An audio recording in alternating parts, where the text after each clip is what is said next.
We're here with the directors of Bill Nye Science Guy, which you can find out about your local screenings by going to BillNyeFilm.com.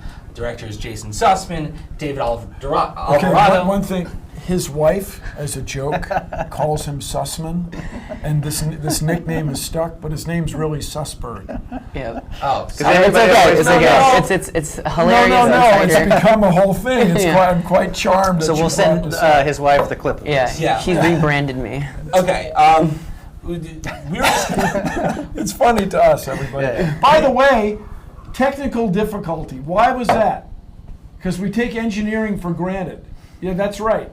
You just expect engineers to come up with all this software, these millions of transistors to execute binary code, and you expect it to work, and when it doesn't work, not so freaking easy, is it?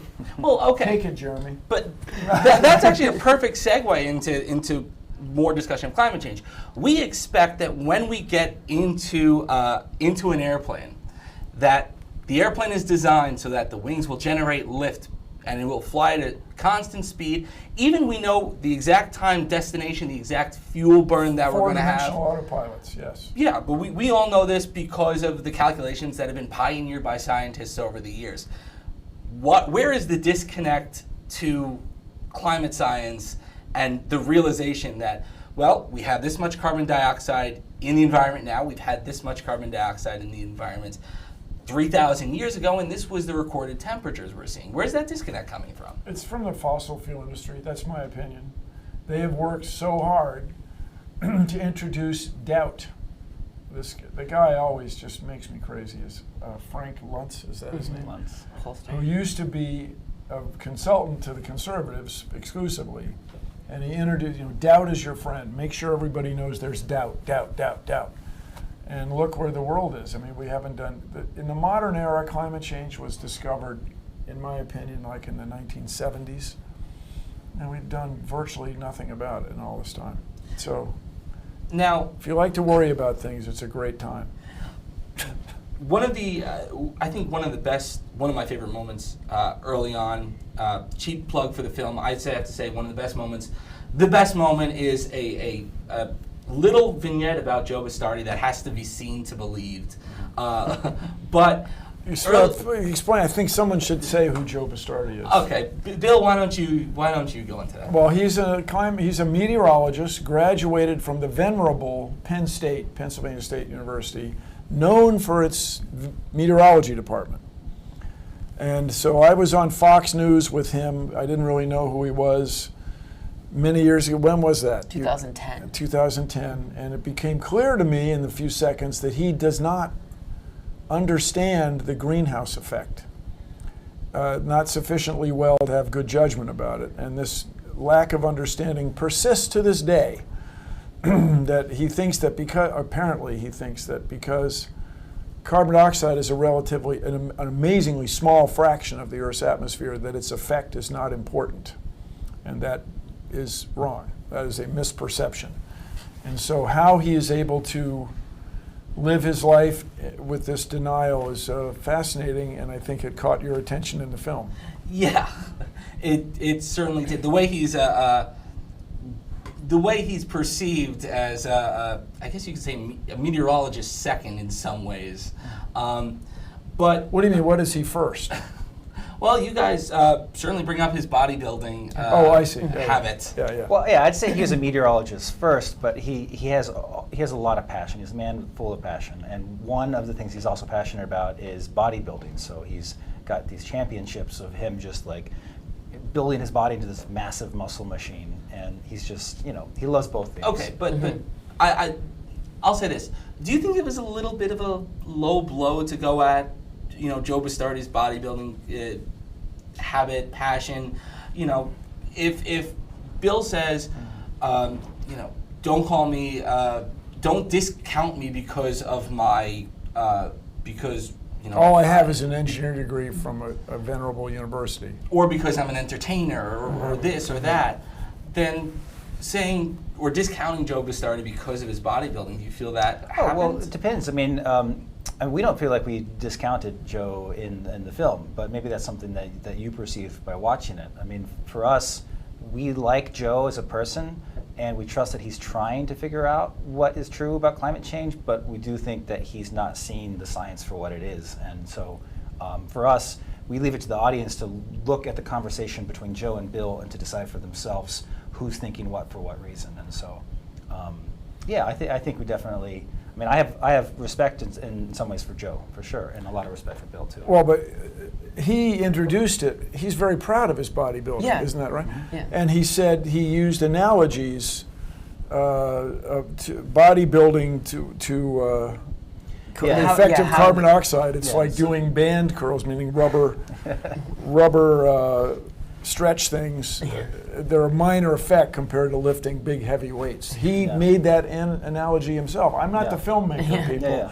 I am watching the movie, and that's what I got out of it. Yeah. Yeah, I mean, just to add on that, it's something that he does take seriously. He's 60 years old. His body looks amazing for a 60-year-old, or at least it's extraordinary what he's done to his body with the muscles. And it's a part of his life. And when David and I make a character profile, whether we're making it on Bill or anybody else, it's important to know, okay, what do you do for hobbies? Who are you as a person? We want to follow you home. We want to see what you do. And for Joe, the thing that he did, he's a family man. He loves his family. And second to that, he's a bodybuilder. So we follow him to the gym. That's what he does. He goes to the gym 3 times a day, and then he's obsessed with weather. So guess what? We're going to have a backseat pass to this guy who's obsessed with the weather and who does bodybuilding. So we weren't trying to inflict it or make any sort of judgment, I guess. Bill, early on in the film, you're walking around a convention and you're being trailed by science teachers. At the science teacher convention, yeah. It's not a coincidence. But these are science teachers who grew up watching you. Yeah. And at what point, or what is the psychological, or even the fame reaction that these people, I have imprinted upon them something? Well, that's what I say all the time. I don't think I get it. I don't get the scale of it.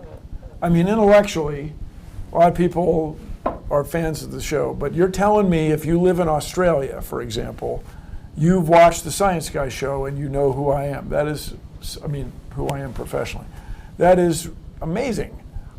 Apparently millions of people were greatly influenced by this TV show we made in a warehouse next to the stadium in Seattle, because the rent was cheap. And the famous story I'm so fond of is these Disney executives came and wanted to know, they used this phrase, why did you run brick?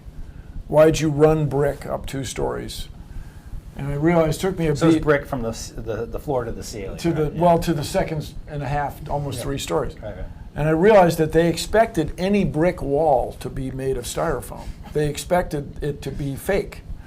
It just hadn't occurred to them that So they we thought would you were use- wasting production funds. That's right. Yeah. Hemorrhaging funds on too much styrofoam brick. It hadn't even occurred to them. And I mention this only because the Science Guy show was made for not very much money compared to a regular television show. And yet it had this huge influence. Yeah. But at the same time, you wanted to be famous. The film is almost explicit in saying that you wanted to be famous. Your friends. Well, here's what I like to say. My beloved Steve Wilson said I wanted to be famous, but what I really wanted was be influential. Okay, do you follow me? Yeah. Will you buy that? So if you can make a Faustian bargain, and climate change will be curbed. All of a sudden there will be Wind turbines, massive- solar panels, All of that. extraordinary electrical All of energy that. storage systems, clean water, and access to the internet for everyone in the world, raising the standard of living of women and girls. Yes. If that can happen, and at the same time everyone will completely forget about Bill Nye, you can walk down the street and Oh, no that'd one be will fine. notice you. At this point, that would be fine. And also monkeys could fly out of my nose. No, that's just not very likely. Let's talk again, of course, about what? That's right, second law of thermodynamics. So you can't go back. Here we are, man. Can't go back. I want to get into one of your friendships, but first, actually touching on the previous point of teachers. Watching the film kind of made me feel like I was in a bar and I ran into my 5th grade teacher almost. Mm-hmm. You get a different side of someone who you see, who you saw making corny jokes, and as a real person.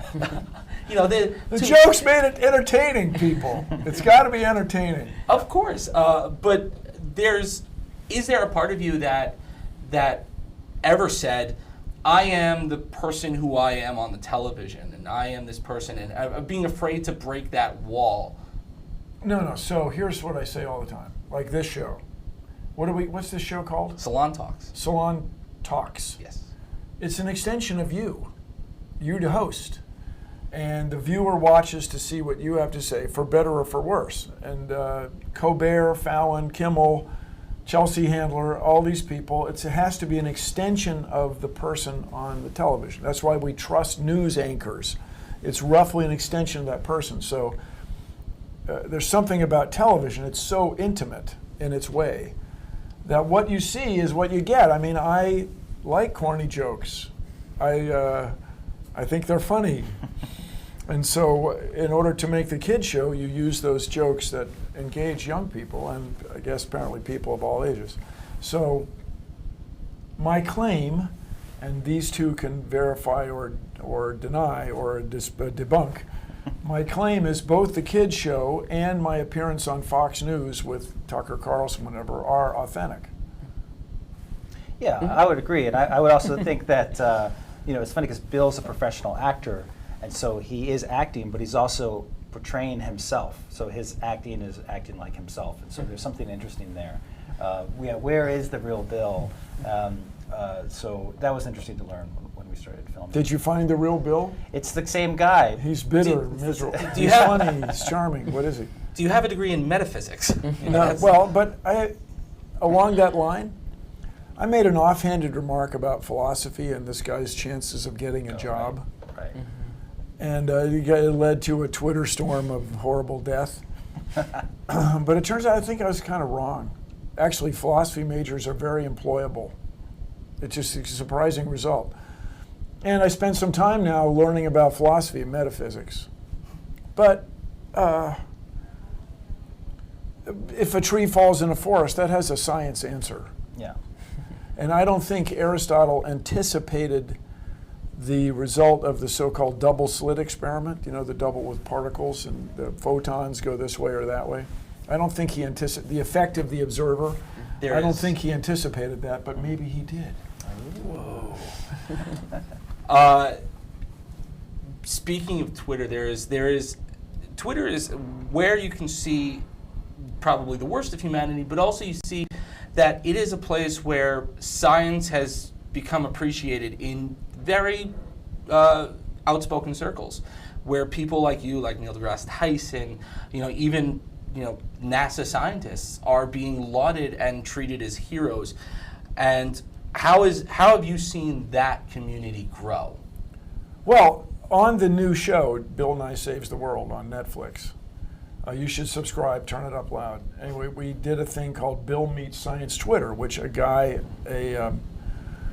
I guess he's a botanist, was studying corn rootworms, said, you should check out what I'm doing. We scientists are working very hard. So what we did on the new show, which will air sometime before the end of and the word air, go on the service sometime before the end of the year, we used people who had tweeted at me, and we put them on the show. Oh, wow. So in other words, at the end of every show, we tease the next show with somebody who Bill Meets Science Twitter tweeted at me. So in other words, the influence is huge. But is it preaching to the choir? Are the people who go on Twitter looking for science, are the people already self-selected to be predisposed to science, so we're not changing any minds? I don't know. But there is a fun community. And tell me a little bit about your friendship with Neil deGrasse Tyson, because I feel like that's, to a lot of people out there and a lot of people watching, that is like sandwiched between you and he is just like the ideal of heaven, or at least the best 30 minutes of Sure it is. conversation in your life. Well, he's a great guy. He's a good friend. We met on the board of the Planetary Society, the world's largest non-governmental space interest organization, featured in the film Bill Nye, Of course. Science Guy. Coming to a theater near you. Yes. Turn it up loud. I mean, buy all the tickets you can. Go to the concession stand, spend money. That's where they really met. Okay, so anyway, he and I are friends. We met 20 years ago, and we spent a lot of time together. I mean, we debate We debate the efficacy of science education. What's the best approach? We talk about families, and he's very proud of his kids who are doing, you'll be shocked to learn, doing extraordinary things academically. And I spent Thanksgiving with his family, and so we were good friends. But we met professionally, and the part of the film where he's featured, you guys can speak to this, I think is the combination of our friendship and our professional relationship. By professional, I mean we're science educators. And you're finding that over the past couple of years, Cosmos had a prime time run. I think there is an effort to get science and interest in science out of the shadows. And to your credit, I think that Bill Nye the Science Guy kind of told kids this science is cool. It's cool. And before we went on the air, you were filming at Sesame Street. And yeah, that's last week. It'll air in the spring of 2018. And to someone who says that maybe Bill Nye the Science Guy should be in the same breath as Sesame Street, or it's really amazing. It's amazing. There are, once again, millions of one-time kids, 2 there, 1 here, millions of one-time kids who would watch Bill Nye and are now living their lives and probably will watch this or will watch something going, man, that's Bill Nye, that's really cool. And to them, what do you have to say going forward about science and, of course, about climate change and about expressing an interest? Well, what I tell everybody is vote. We don't want everybody to be a scientist. That would be unwieldy. We need accountants and artists, filmmakers, journalists. But we want everybody to appreciate science. I mean, we would not be able to have a webcast without electronics, without the ability to generate electricity, to mine minerals, to make metal wires and glass and on and on and on, and to provide food for people while they're doing all that. You wouldn't have any of this without science. So we just want people to appreciate the value of science to your everyday life, to the economy of whatever country you live in, and to the future of humankind as we face the biggest challenge so far, climate change. Bill Nye Science Guy is going to be coming to a theater near you. If you're in New York, it'll be at the Sunshine Landmark next week. For other times and other places and where you can see the film in the future, make sure to go to BillNyeFilm.com. Thanks to Jason Sussberg. Thank you. Thank you. David Alvarado. Okay. Alvarado. And of course, Bill Nye for coming in. Thank you, I am Jeremy Jeremy. Binckes. We'll see you next time on Salon Talks.